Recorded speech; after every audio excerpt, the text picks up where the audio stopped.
Good evening all of you and welcome to today's daily test paper discussion. आज हमने conduct किया था new daily test paper number 10 for CDS and AFCAT, और इस particular video में हम लोग इसी के डिस्कशन करने जा रहे हैं। आज का पेपर मोस्टली बच्चों ने एक एवरेज टाइप का स्कोर किया था। अब ये क्यों किया था और क्यों कुछ बच्चों के स्कोर अच्छे रहे और क्यों कुछ बच्चों के स्कोर अच्छे नहीं हो पा रहे हैं, तो ये जानने के लिए हम लोग को वीडियो देखना पड़ेगा। सॉल्यूशंस को देखते हैं, जानते हैं कि क्या गलतियां रही और उसको कैसे हम सुधार सकते हैं जिससे कि आने वाले पेपर्स हमारे बेहतरीन हो। तो स्टार्ट करते हैं without wasting any more time. आज के पेपर का सबसे पहला क्वेश्चन देखो, तुमको पूछा जा रहा है कि 10 की पावर n इस पूरे एक्सप्रेशन को अगर डिवाइड करता है तो n की वैल्यू लार्जेस्ट क्या होगी। ध्यान से देखना, यहां है 6 की पावर 23, 75 के पावर में 9 और 105 के पावर में 2। 10 लाने के लिए जो भी ब्रेकिंग इसकी तुम्हें करनी है वो 2 और 5 में करनी है। ठीक है, तो अब इसकी ब्रेकिंग स्टार्ट करो। 6 को तुम 2 इंटू 3 करोगे तो दोनों को 23 पावर देना पड़ेगा। 75 को तुम लिखोगे 5 स्क्वायर इंटू 3, तो 5 स्क्वायर जैसे ही बोले तो 2 इंटू 9 हो गया और ये 9 पकड़ रहा है। 105 में 3 इंटू 5 इंटू 7 है, सबको दो दो पावर दे दो। अब हम लोग काउंट करेंगे 2 और 5 के पावर्स को, तो 2 की पावर तो एक ही जगह है 23, 5 की पावर तुम्हें दो जगह दिख रही होगी, एक यहां पे और एक यहां पे। अगर मैं इनके पावर्स को 2 इंटू 9 18 और 2 ऐड कर दूं तो 20 हो जाता है। तो इसका मतलब है कि तुम इसको जब ब्रेक करोगे 10 लाने के लिए तो 2 की पावर 20 और 5 की पावर 20 तो रहेगा, लेकिन 2 क्यूब हो जाएगा एक्स्ट्रा। तो इसका मतलब क्या हुआ कि 10 की जो पावर बन रही है वो 20 की बन रही है और 2 क्यूब अलग है और बाकी सारे टर्म्स हैं। तो मैक्सिमम वैल्यू जो तुम n को दे सकते हो वो ए ऑप्शन होगा, that is 20। I hope clear है बिल्कुल। नेक्स्ट क्वेश्चन की तरफ चलते हैं। नेक्स्ट क्वेश्चन तुम सोच के कर सकते थे, ये इतना इजी क्वेश्चन था। खाली क्वेश्चन की लंबाई पे मत जाओ। उसने तुमको बोला है कि x एक स्मॉलेस्ट पॉजिटिव इंटीजर है जिसको अगर मैं 14 से डिवाइड करता हूं such that when 14 divides x the remainder is 7। तो तुम ये सोचो कि ऐसा कौन सा छोटा इंटीजर है जिसको अगर मैं 14 से डिवाइड करूं तो मेरा रिमाइंडर आना चाहिए 7। तो मेरे दिमाग में जो नंबर सबसे पहले आया वो था 35, क्योंकि अगर मैं 14 से इसको डिवाइड करता हूं 14 2 28 होता है और यहां पे रिमाइंडर आ जाता है 7। अब तुमको यह भी देखना है कि इसी x को क्वेश्चन कह रहा है कि when 15 divides it the remainder is 5। तो जब मैं 35 को 15 से डिवाइड करता हूं तो 15 2 30, रिमाइंडर आ जाता है 5। तो दोनों ही कंडीशन इस पर्टिकुलर नंबर के लिए सेटिस्फाई हो रहे हैं। तो तुम्हारा क्वेश्चन है क्या कि ये x जो है वो कहां से कहां तक के बीच में लाई करता है, और मैंने वैल्यू को सीधा ले लिया था 35, तो आंसर हो गया बी। अच्छा, यहां पे एक छोटा सा डाउट आ सकता है किसी बच्चे के दिमाग में कि सर 14 को मतलब एक ऐसा नंबर जिसको 14 से डिवाइड करके मैं 7 रिमाइंडर बचा सकता हूं, ऐसे नंबर और भी तो हो सकते हैं।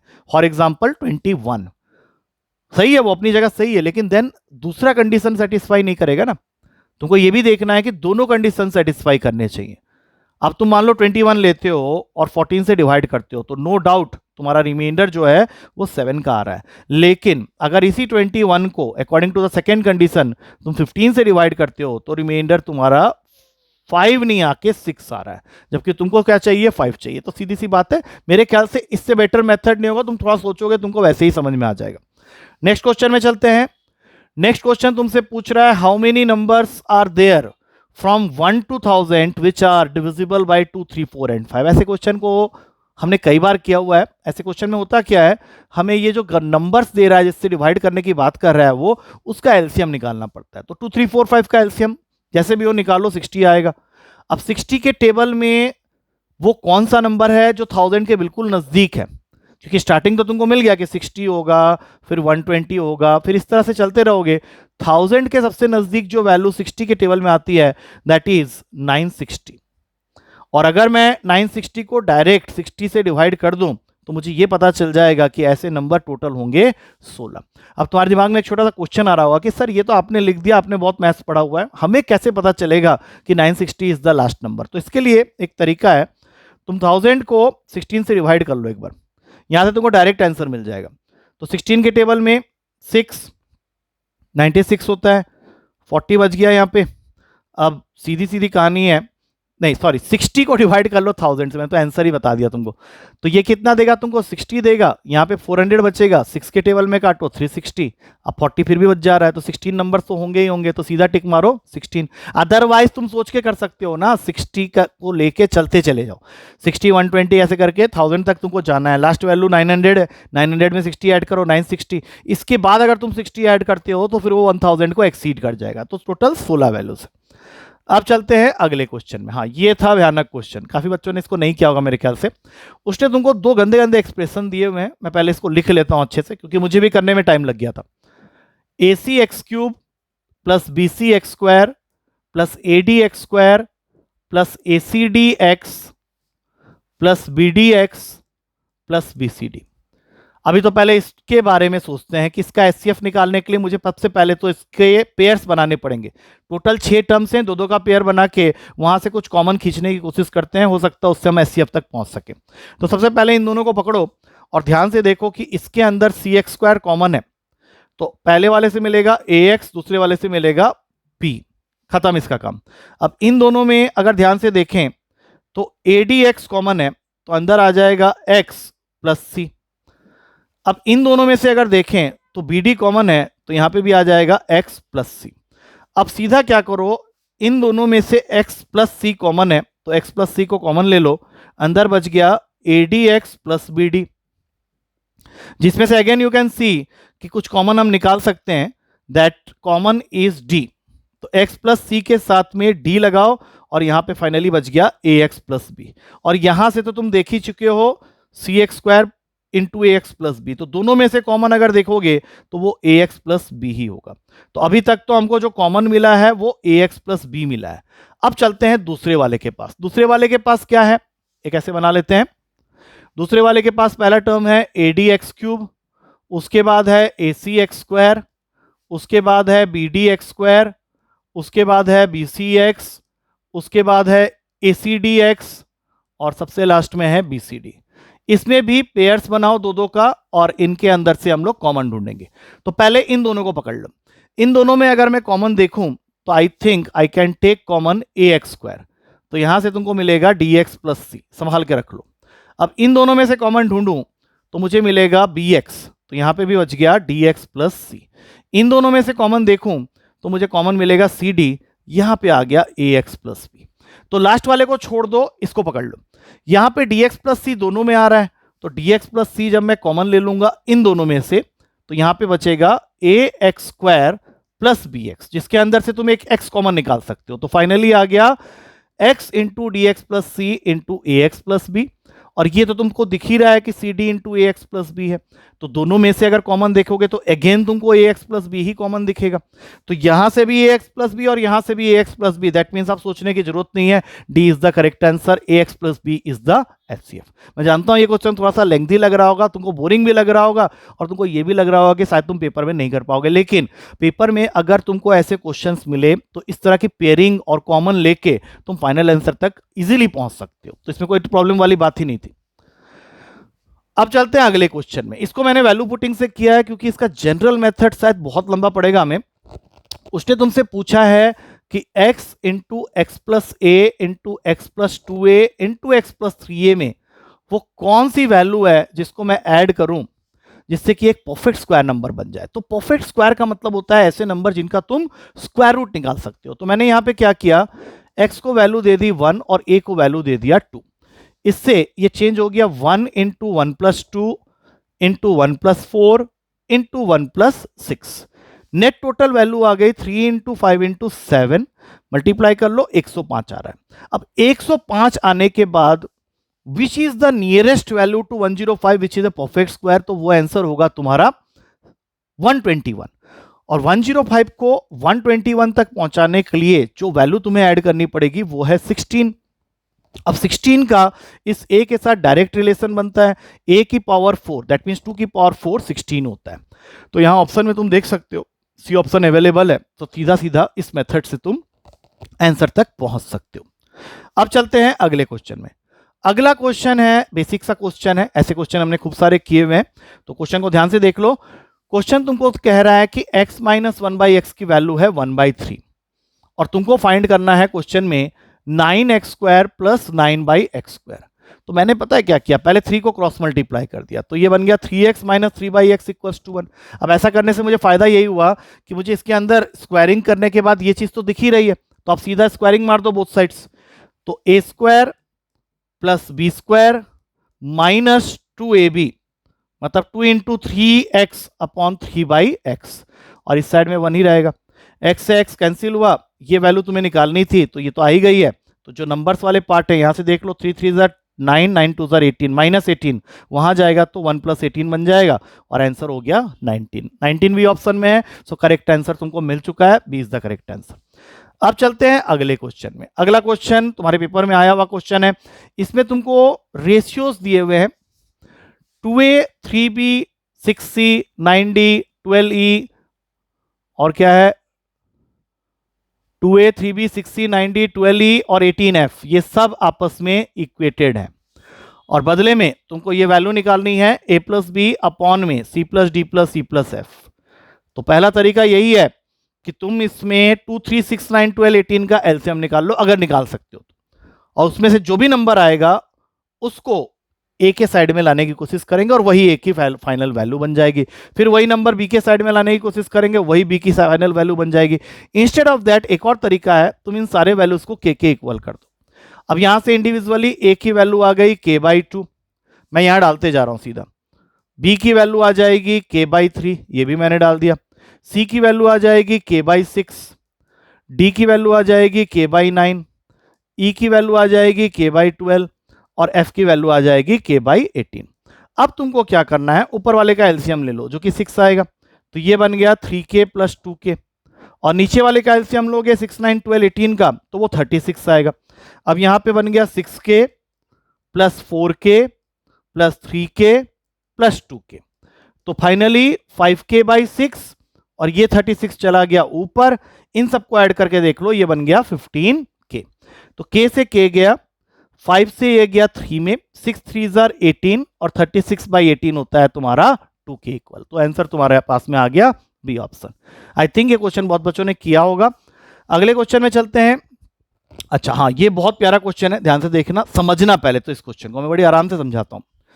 सबसे पहले क्वेश्चन ये कह रहा है कि तुम्हारे पास में एक डायमंड है, ये है तुम्हारा डायमंड, और क्वेश्चन ये भी कह रहा है कि cost of a diamond varies directly as the square of its weight. और फाइनली क्या हो रहा है कि जो भी इसका कॉस्ट है वो इसके स्क्वायर ऑफ द वेट के साथ में डायरेक्टली प्रोपोर्शनल है। लेकिन अचानक क्या हुआ, ये डायमंड गिरा और 4 टुकड़ों में बट गया, और ये जो 4 टुकड़े इसके बने हैं उनका वेट्स है 1 2 3 और फिर 4। दैट मीन्स अब जो कॉस्ट इसका बनेगा दैट विल बी 1x का होल स्क्वायर, 2x का होल स्क्वायर, 3x का होल स्क्वायर एंड 4x का होल स्क्वायर। अब सबको एक बार ऐड कर लो, x² plus 4x² plus 9x² plus 16x²। अगर मैं इन सबको ऐड करूं तो टूटने के बाद डायमंड का कॉस्ट बनता है 30x², और टूटने से पहले अगर मैं इन चारों को ऐड कर दूं तो ये बन जाता है 10x का whole square, that means 100x²। तो जो तुम्हारा नुकसान हो रहा है वो कितने का हो रहा है, पहले अगर 100x² था कॉस्ट तो अब वो हो गया 30x², that means the difference between the two is the loss, और वो लॉस होगा 70x² के इक्वल। और वो लॉस तुमको यहां पे बता दिया है क्वेश्चन ने कि ये लॉस हुआ है 70,000 का। तो 70x² को सीधा इक्वेट कर दो 70,000 से, और जब तुम इसको कट करोगे तो यहां पे आ जाएगा तुम्हारे पास में, इसमें एक जीरो और आएंगे, 100x² है ना, तो ये टोटल वैल्यू आ गई x² इक्वल्स टू 10,000, और इसको काटने के बाद x की वैल्यू आ जाएगी 100। अब इस वैल्यू को तुम यहां डालोगे, सॉल्व करोगे तो आंसर आ जाएगा 1 लाख। 10 इंटू 100 का होल स्क्वायर करोगे तो वो वैल्यू बन जाएगी 10 लाख, मतलब 1 lakh is the original cost of the diamond. अब चलते हैं नेक्स्ट क्वेश्चन में।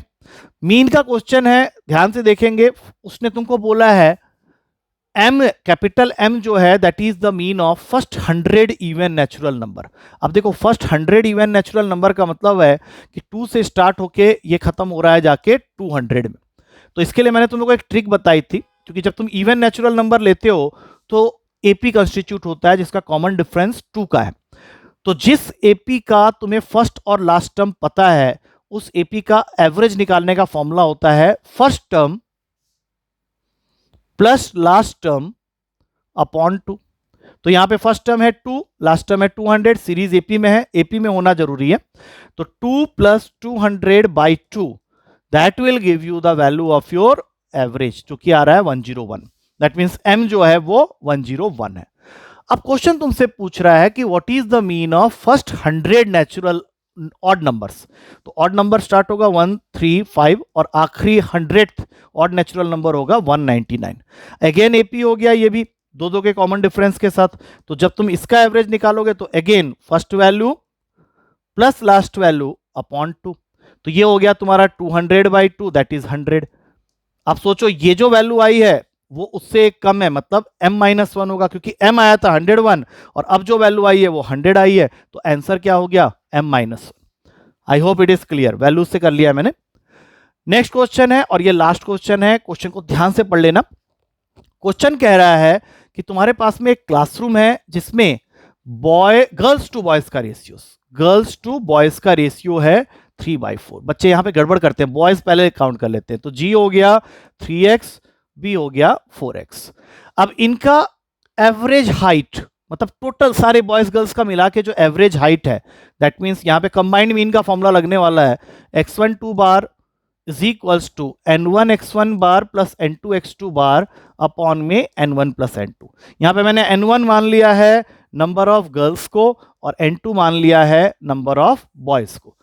तो 3x इंटू, अब गर्ल्स का तुमको ओवरऑल तो दिया ही हुआ है 4.6, गर्ल्स की एवरेज हाइट तुमको अभी निकालनी है क्वेश्चन में।